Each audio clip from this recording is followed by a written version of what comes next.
우리 오늘 하나님 말씀은 마태복음 5장 5절의 말씀입니다. 마태복음 5장 5절의 말씀. 오늘은 한 절의 말씀이니까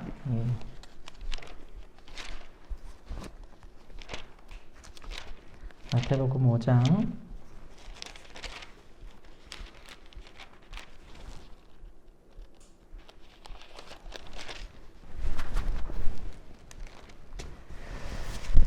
자, 말씀이 짧기 때문에 우리 앞에 있는 말씀을 한번 상기하시면서 5장 1절부터 5절까지 말씀을 한번 다 같이 천천히 한번 읽어보겠습니다. 교독하지 않고 다 같이 한꺼번에 읽어보도록 하겠습니다. 시작. 예수께서 무리를 보시고 산에 올라가 앉으시니 제자들이 나아온지라. 입을 열어 가르쳐 이르시되 심령이 가난한 자는 복이 있나니 천국이 그들의 것이며 애통하는 자는 복이 있나니 그들이 위로를 받을 것이며 온유한 자는 복이 있나니 그들이 땅을 기업으로 받을 것이며. 아멘. 우리 잠시 기도하겠습니다. 하나님 아버지 감사합니다. 오늘 이제 주님께서 우리에게 선언하신 8가지의 복 중에 세 번째 복인 온유한 자에게 주시는 복을 하나님 함께 묵상하고 또 주님께 그 복을 사모하는 귀한 시간을 갖습니다. 하나님께서 이 시간 저희들을 붙들어 주시고 특별히 성령께서 조명하여 주셔서 하나님 말씀을 깨닫는 지혜를 얻게 하시고 또 그 말씀을 내 것으로 또 순종하며 주님을 바라봄으로 이 말씀 속에 약속하신 하나님의 그 약속과 은혜를 온전히 누리는 저희들이 될 수 있도록 인도하여 주시옵소서. 말씀을 전하는 전달자에게도 하나님께서 간섭하여 주셔서 쓸데없는 말들을 다 걸러주시고 하나님 말씀만 선명히 선포될 수 있도록 인도하여 주시옵소서. 예수님의 이름으로 기도드립니다. 아멘. 예, 할렐루야. 예, 여러분 잘 오셨습니다. 제가 한 주를 지난주에 비웠더니 굉장히 오랜만에 뵌 것 같아요. 그리고 이 가급적이면 끊지 말아야겠다는 생각이 막 들더라고요. 새벽도 그렇고 수요일도 그렇고 정기적으로 여러분들도 이제 습관이 돼 있는데 그게 자꾸 끊어지니까 그 다음에 회복하기가 쉽지가 않더라고요. 자, 그러면 한번 기억을 되살려 보면서 하나님 말씀 오늘 세 번째 팔복 우리 한번 묵상해 보겠습니다. 자, 오늘의 강의 주제는 갈릴리 산상수훈의 세 번째 온유한 자의 복입니다. 온유한 자의 복. 자, 우리 먼저 그 앞에 제가 적어 놓은 글을 한번 읽어 볼까요? 함께 읽겠습니다. 시작. 이 세상에서는 가난과 슬픔이 저주받은 이들의 상징이지만 하나님께는 복을 내려주실 수밖에 없는 축복의 이유다. 때문에 가난과 슬픔은 하나님을 더 가까이 경험하는 복된 하나님의 환경이다. 아멘이십니까? 지난주까지 우리가 배운 걸 요약한 거예요. 예. 지난주까지 예수님의 팔복 중 우리가 두 가지, 심령이 가난한 자와 애통한 자의 복이 무엇인지 그것을 배웠죠. 특별히 지난주에는 우리가 슬픔이 주는 복에 대해서 세 가지를 우리가 배웠습니다. 첫 번째는 하나님 외에는 아무도 의지할 데가 없이 슬퍼하는 그 사람에게 예수님께서 복을 선언하셨죠. 그리고 두 번째는 자신의 죄와 연약함 때문에 애통하고 슬퍼하는 자에게 예수님께서 복을 선언하셨어요. 그리고 마지막으로 이 사회의 불의에 희생당해서 이 거대한 권력 앞에, 억압 앞에 슬퍼하는 이에게 예수님께서 복을 선언하셨습니다. 그래서 이 세상에서는 가난과 슬픔이 이 저주받을 이들의 상징이지만 이 하나님께는 우리에게 복을 내려주실 수밖에 없는 축복의 이유가 되는 거예요. 그래서 우리가 가난하고 우리가 슬프다는 것은 우리가 하나님을 바라보는 사람에게는 결코 불리한 조건은 아니다라는 말씀이에요. 하나님께서 그들을 위해 기름 부음 받은 종 예수님을 보내주지 않으셨습니까? 때문에 가난과 슬픔은 하나님을 더 가깝게, 더 친밀하게 경험하는 복된 하나님의 환경이다. 우리가 이런 고백들을 지난주에 하고 또 묵상을 해봤습니다. 자, 이제 오늘은 온유한 자에게 주시는 복에 대해서 여러분에게 말씀을 드리고 싶어요. 여러분, 근데 이 복이 너무 좋은 게 여러분도 좋아하실 만한 보상이 여기 딸려 있어요. 그게 뭐죠? 땅이요. 땅 좋아하시죠? 싫어하시는 분 있나요? 온유한 자에게 땅이 약속되어 있습니다. 오늘은 이 온유한 자에게 주시는 복에 대해서 여러 개 말씀드리는데, 먼저 우리가 본문에 사용된 이 온유라는 말의 뜻을 한번 우리 고민해 볼 필요가 있을 것 같아요. 자, 이 온유라는 말의 고대 헬라어, 그러니까 그리스어죠. 원어로는 프라우스라는 말이에요. 이 프라우스라는 말은 다음과 같은 두 가지 의미를 가지고 있습니다. 그 밑에 제가 쭉쭉 그어놨죠. 원문의 프라우스라는 말의 단어적인 의미는 편안함, 안락함인데, 근데 사실 깊이 파고 들어가면 그냥 편안함과 안락함이 아니에요. 어떤 의미인지 보시면, 그 첫 번째 제가 찍 그어놓고 여러분 써놓은 거 있죠? 한번 읽어보겠습니다. 시작. 진정시키는 성질이나 성품을 가진 사람이나 사모를 뜻함. 자, 이게 무슨 뜻이냐면, 온유라는 말에는 진정시키는 성질을 가진 거예요. 그러니까 막 트러블이 막 일어나고 막 얼굴에 막 뭐가 막 나잖아요. 그럼 그거를 우리가 어떻게 해요? 우리가 로션을, 그 저자극 로션을 바르거나 막 그러면 이제 가라앉죠. 그런 역할을 하는 게 바로 온유의 이미지라는 거예요. 그리고 막 분노해서 어떤 사람이 막 흥분을 감추지 못하는데, 그 사람과 이야기를 두런두런 나누는, 어떤 사람의 이야기를 두런두런 나누면 점점 분이 가라앉고 마음이 편안해지는 거. 이게 바로 이제 온유에 대한 이미지입니다. 첫 번째. 그리고 두 번째, 온유한 자란 타인의 고통과 아픔을 진정시킴으로써, 제가 조금 전 말씀드렸죠. 위로하는 사람이다 라고 말할 수 있어요. 내 감정이 막 격해져 있을 때 그 사람한테 전화하잖아요. 그리고 한참 막 쏟아놓고 나면 마음이 쫙 가라앉잖아요. 그러놓고 어떤 생각이 들어요? 에이, 내가 잘못했네. 아니면 혹은 에이, 내가 너무 과했네. 괜히 그랬어. 라는 생각을 들게 만드는 그 대상이 바로 온유한 사람이다. 그렇게 말씀을 드릴 수가 있는 거죠. 자, 두 번째 우리 온유에 대한 이미지는 그 밑에 바로 또 이어서 한번 읽어보겠습니다. 시작. 야생 동물이나 군인들이 조련되거나 훈련되어 통제된 상태. 요게 온유의 의미예요. 야생 동물이나 거친 군인들이 잘 길들여지고 조련되어지는 그 모습. 우리가 이런 의미를 고려할 때 온유한 자란 타인에게 공격적이거나 자신의 의와 권리를 주장하는 것을 잘 통제하고 절제할 수 있는 그런 사람이라는 거죠. 온유의 의미를 우리가 이렇게 이 헬라어 원문으로 우리가 한번 알아봤습니다. 자, 그러면 이거를 헬라어로만 알아보지 말고 히브리어, 그러니까 원래 이스라엘 사람들의 원어적 의미도 한번 알아볼 필요가 있어요. 헬라어는 로마 사람들 말이잖아요. 그러니까 풍성한 의미가 조금 약간은 없어요. 그래서 히브리어로 한번 보겠습니다. 이 온유에 해당하는 히브리어는 아나브라고 합니다. 이 아나브라는 말의 뜻에는 억압받다, 탄압받다라는 뜻이 있어요. 희한하죠? 온유란 말 자체가 주는 어감이 편안함과 안락함인데 왜 탄압받다, 안락하다는 말의 뜻도 동시에 거기 존재할까? 자, 이 온유는 고통스럽고 괴롭고 환난을 당한 상태에서 발생하는 심적인 상태를 표현하는 것이 온유예요. 그러니까 온유는 그냥 나타나는 게 아니에요. 그냥 성품이 훈훈하고 넉넉해서 허허거리고 무골 호인 같은 그런 성품을 가진 것을 온유라고 얘기하는 것이 아니라는. 온유는 발생하는 특정인 조건이 있는데 그 조건이 어디냐? 억압받고 고난받는 조건에서 발생하는 게 온유라는 거예요. 다시 말하면 불이나 압제나 환난이 왔을 때 그 마음 깊숙이 슬픔이나 애통을 느끼고 있지만 또 한편으로 공의롭고 전능하신 하나님께서 이걸 갚아주실 거야. 심판해 주실 거야. 내 마음을 알아주실 거야. 라고 믿으며 맡기고 자기 자신은 부드러운 마음으로 안정된 상태를 유지하게 되는 거. 이게 바로 온유라는 거예요. 그러니까 전제 조건이 뭐예요? 억압받고 고통스러운 그 상황이 전제 조건인 거예요. 그냥 태생적으로 제 성품이 좋다. 이게 온유가 아니라는 거예요. 때문에 온유는 억압과 고통이라는 환경과 또 하나님에 대한 절대적인 신뢰가 동시에 작용해서 발생한 정제된 심리적 안정 상태가 바로 온유라는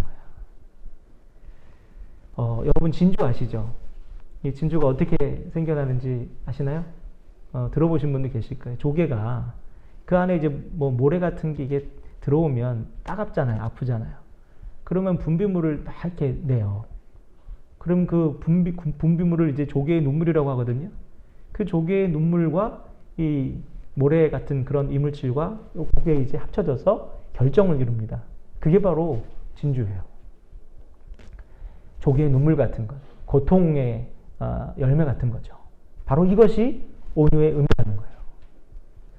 이러한 온유의 성경적인 의미를 또 이미지를 생각하면서 이제 계속해서 예수님께서 말씀하신 이 팔복의 세 번째, 바로 온유한 자가 받는 복에 대해서 우리가 함께 깊이 있는 묵상을 한번 해 보았으면 좋겠습니다.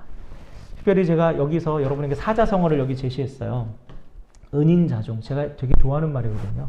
제가 한동안 그 카톡 보면 글씨 이렇게 쓰는 거 있잖아요. 자기 소개하는 글씨나 거기에 이 은인자중이라는 한자를 몇 개월 동안 박아놓고 있었던 때가 있어요.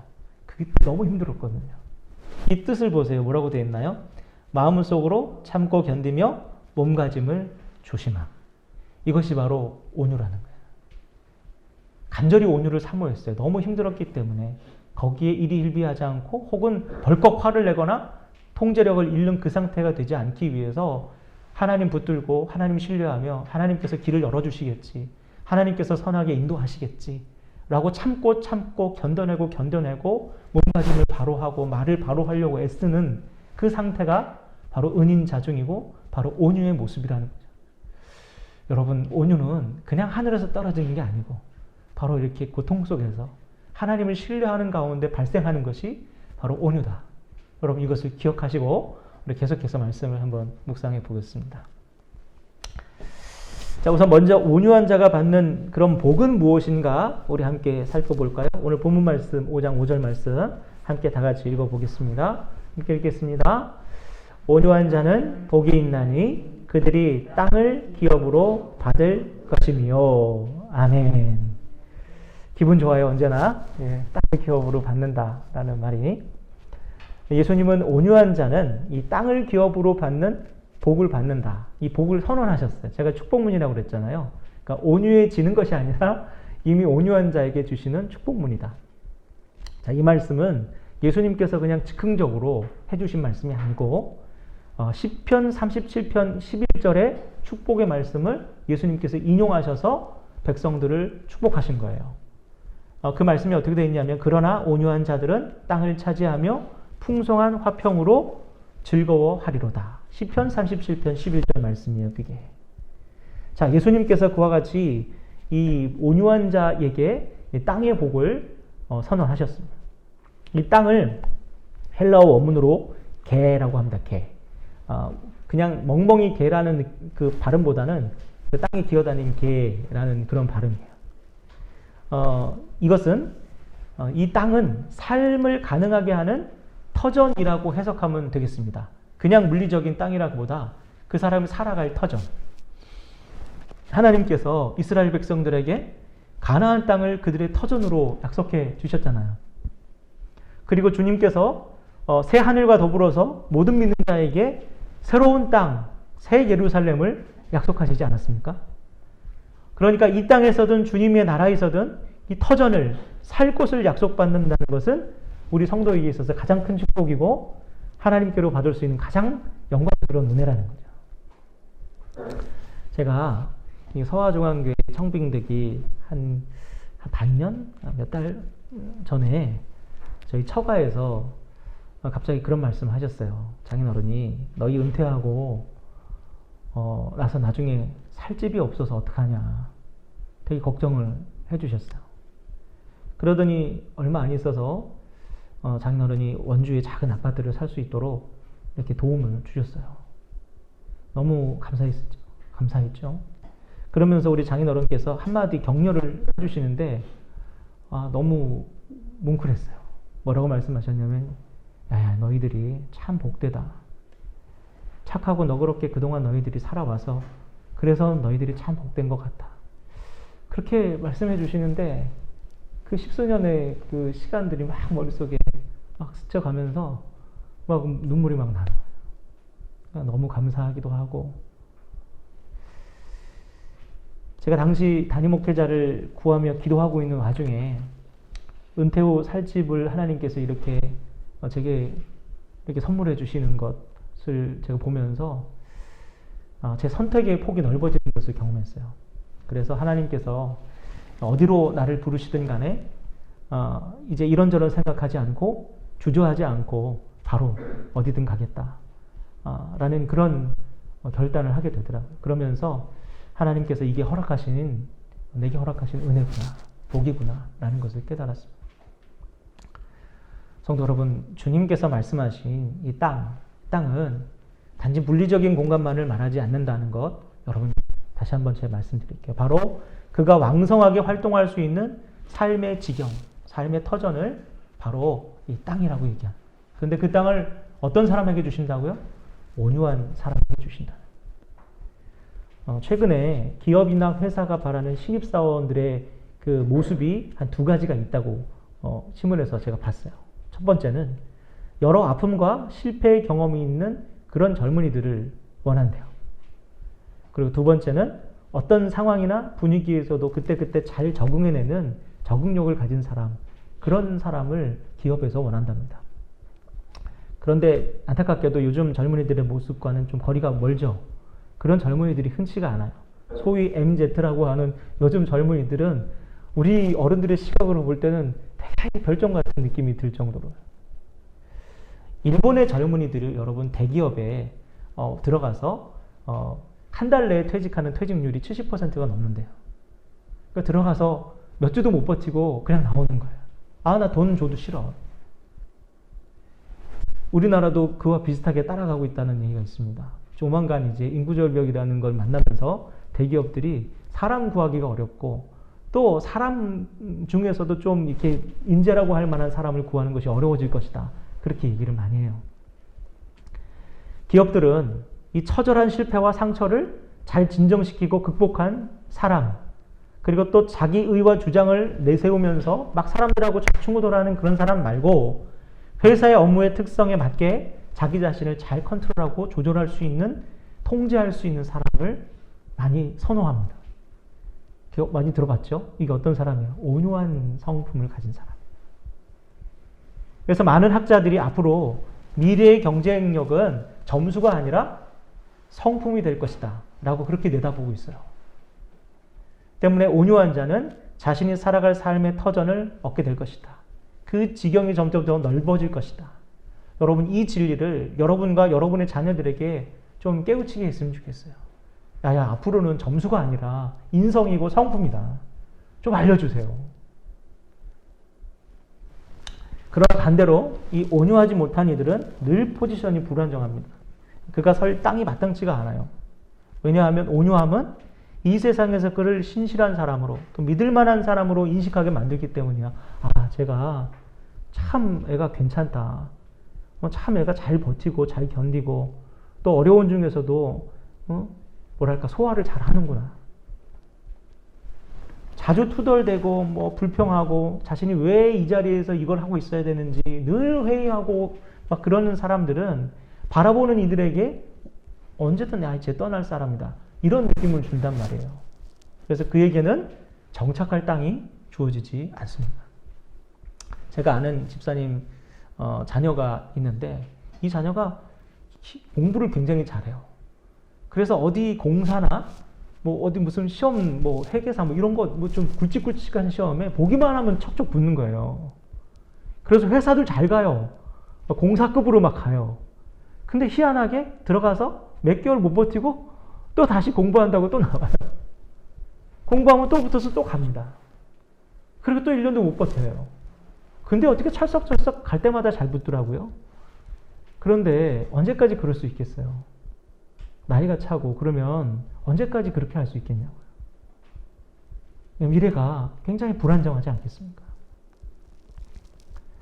그렇게 늘 한자리에 안착하지 못하고 뭔가를 견뎌내지 못하고 여기저기 불안하게 사는 사람들은 정착할 땅을 얻지 못하는 거죠. 왜 그렇습니까?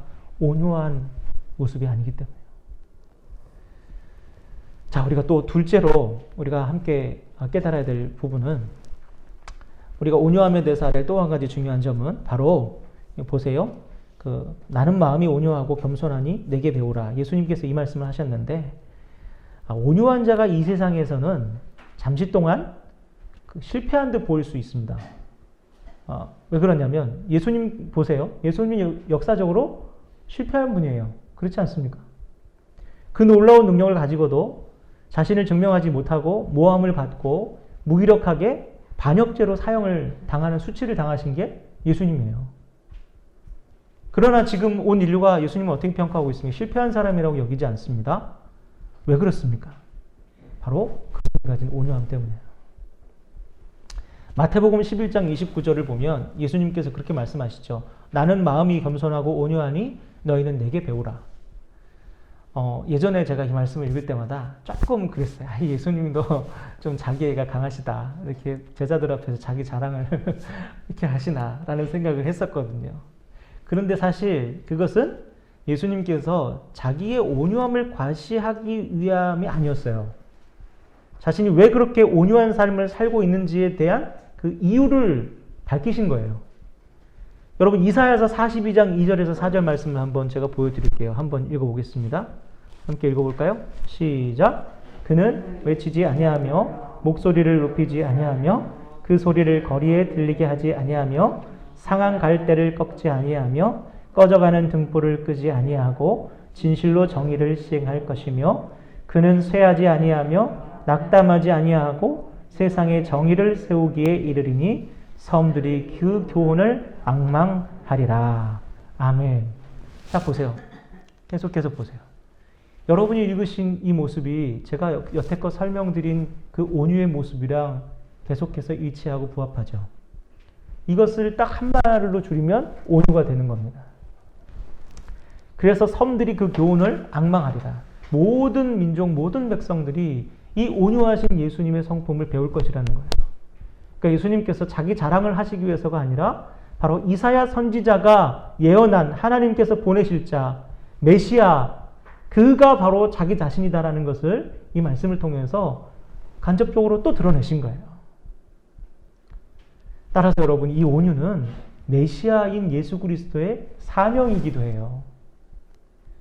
그래서 주님은 당신을 향한 그 숱한 폭력과 술수와 비열한 그런 모함들의 똑같은 방식으로 마주치지 않았던 거예요. 왜냐하면 그게 온유가 그리스도의 메시아의 사명이었기 때문에. 그러면 그 예수님의 제자인 우리의 사명은 무엇입니까? 그것 또한 온유예요.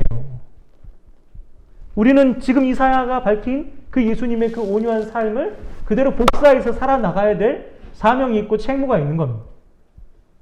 그래서 온유는 예수 믿는 사람이 그냥 가져야 될 하나의 덕이 아니라 뭐라고요? 사명이라는 사명. 여러분 십자가가 무엇입니까? 예수님이 하나님 되신 권리를 포기한 거예요.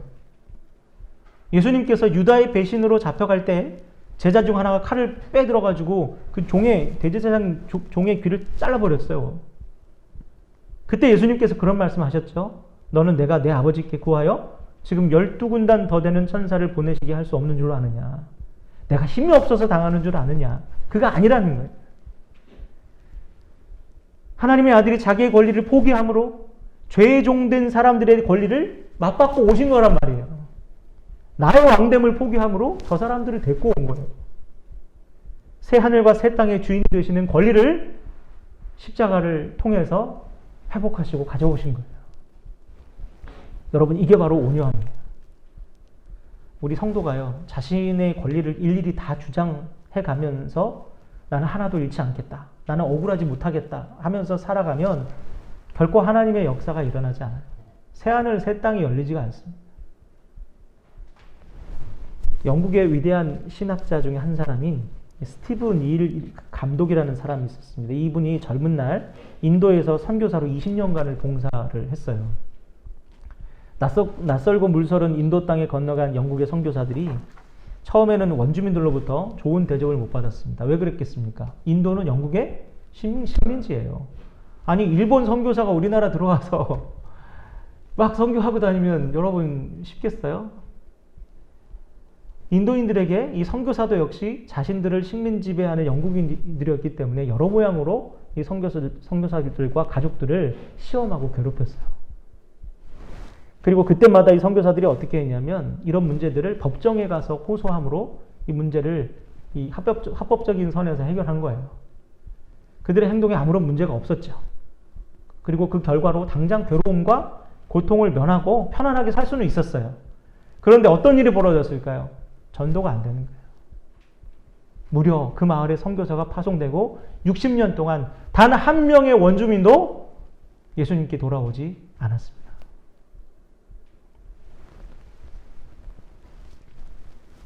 선교사들의 권리를 찾기 위한 법정의 싸움은 선교의 장벽을 굳게 쳐버린 거죠.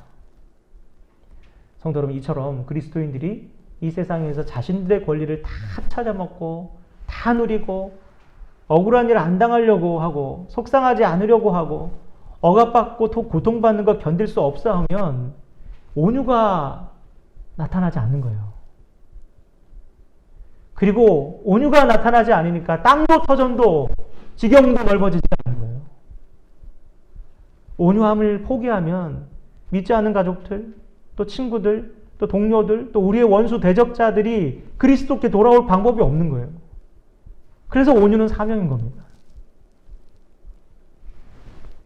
성도 여러분, 주님의 온유는 무슨 시쳇말로 호구 같은 게 되는 게 아니에요. 한번 우습게 보이면 나중에 진짜 힘들어진다. 그런 말은 이 세상의 방식이고 상식이거든요.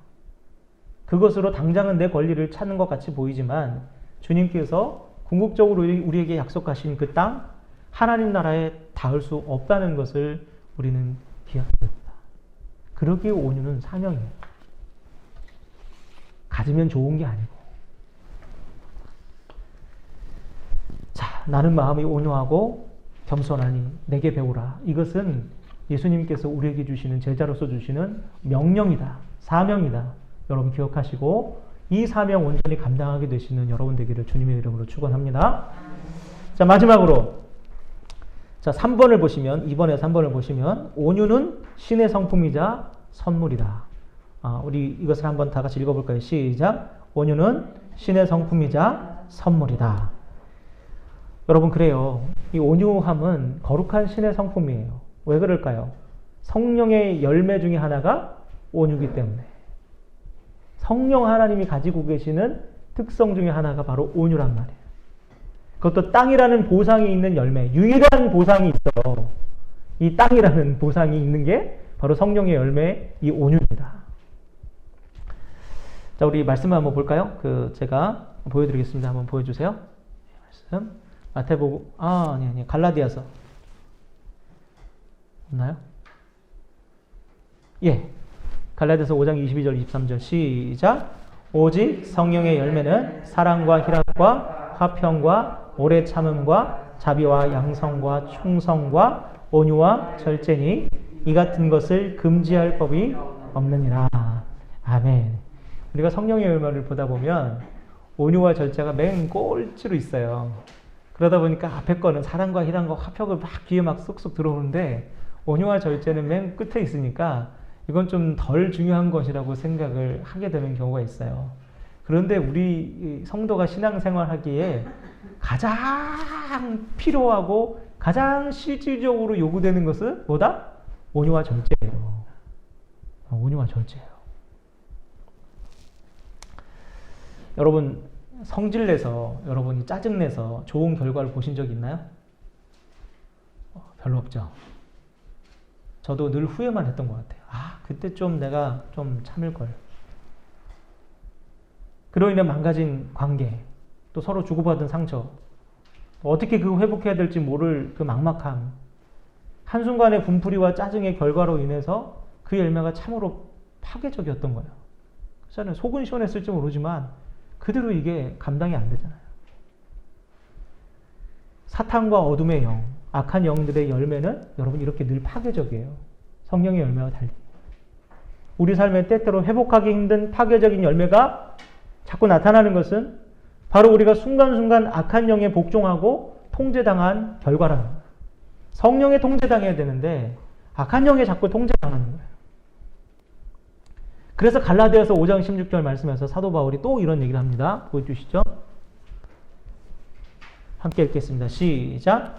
내가 이르노니 너희는 성령을 따라 행하라. 그리하면 육체의 욕심을 이루지 아니하리라. 아멘. 성령을 따라 행하라. 성령의 통제에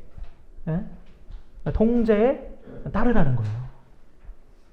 제가 서두에 온유란 길들여지고 훈련되어진 상태를 의미한다고 말씀드렸죠. 그리고 성도가 성령 하나님의 통제에 익숙해지는 것, 익숙해진 상태, 그걸 온유라고 말씀드렸잖아요. 더 나아가서 바로 성령 하나님의 통제에 익숙해진 그 삶을 일컬어서 뭐라고 부르냐면 그걸 성령 충만이라고 부르는 거예요. 막 몸이 뜨거워져요. 입에서 방언이 튀어나와요. 그게 성령 충만이 아니고 성령님께서 요구하시는 통제에 따라가는 그 삶에 익숙한 사람이 성령 충만한 사람이라는 거예요. 그래서 결론적으로 말하면 온유는 성령 충만의 가장 가시적인 증거입니다. 눈에 보이는 증거. 그러니까 우리가 저 사람이 성령 충만한지 아닌지를 보려면 미심이다 막 입에다 쌍수 막 쉬어 하고 하는 사람이 아니라 온유한지 아닌지를 보면 저 성령 충만 안 하구나 라는 걸 딱 대번에 알 수 있다는 거예요. 왜냐하면 온유는 성령 충만의 가장 큰 가시적인 징표이기 때문에.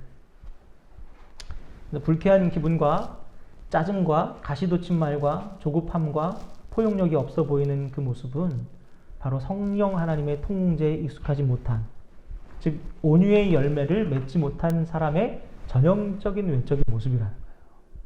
그래서 여러분 한번 돌이켜보세요. 어느 날 내가 자꾸만 짜증이 치밀어 오르고 자꾸만 신경질이 나고 그러면 성령 충만하지 않은 거예요. 성령의 통제에서 벗어나 있는 거예요. 그러니까 빨리 하나님께 돌아가시고 말씀 붙들고 기도하고 내가 왜 이러죠? 제 마음 가운데 온유함을 주세요. 붙들어야 돼요. 이렇게 성령 충만하지 못하고 온유함이 없는 분들은 그분을 용납할 수 있는 온유한 다른 성도들과는 지낼 수 있어도 그분을 용납할 수 없는 혹은 온유하지 못한 사람들과는 절대로 함께 있지 못합니다. 그러니까 나는 원래 그래. 나는 원래 성질이 그래. 나는 원래 바른 말 하고 살아. 나는 원래 뒤끝이 없어. 그러고 그렇게 하잖아요. 그런데 그분 상대하기 힘들어요. 그분 상대하려면 온유한 다른 성도들이 상대해줘야 돼요.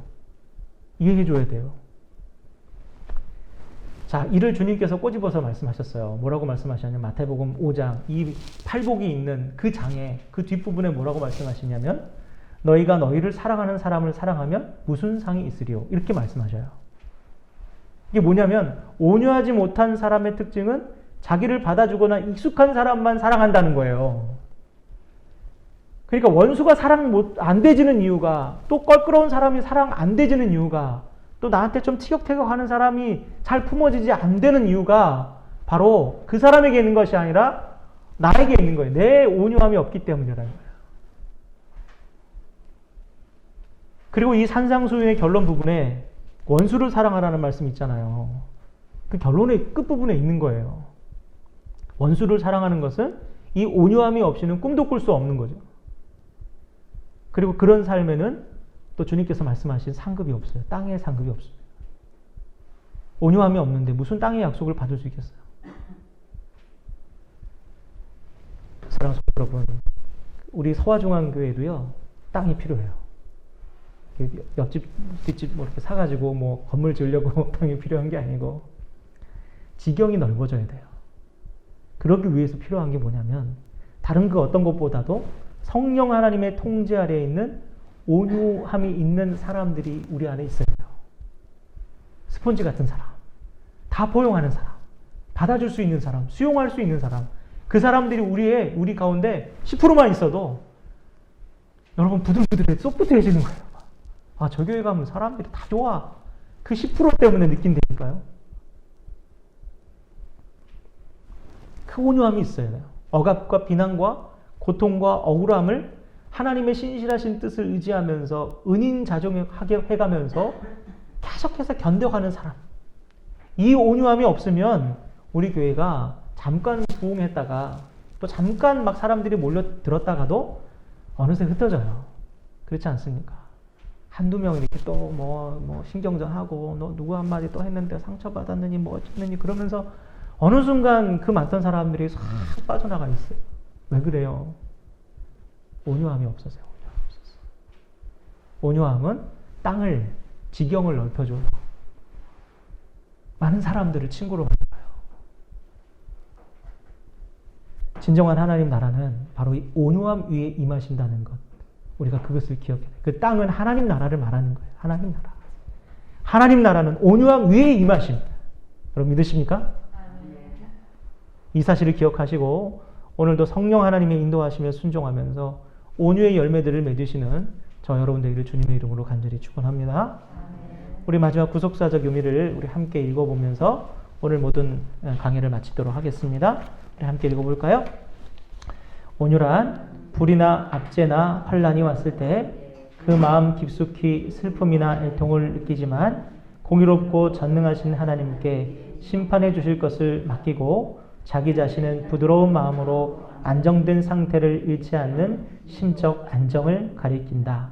정확히는 온유함이란 성령의 통제 아래 놓인 상태 또는 신의 성품에 동화된 상태를 말한다.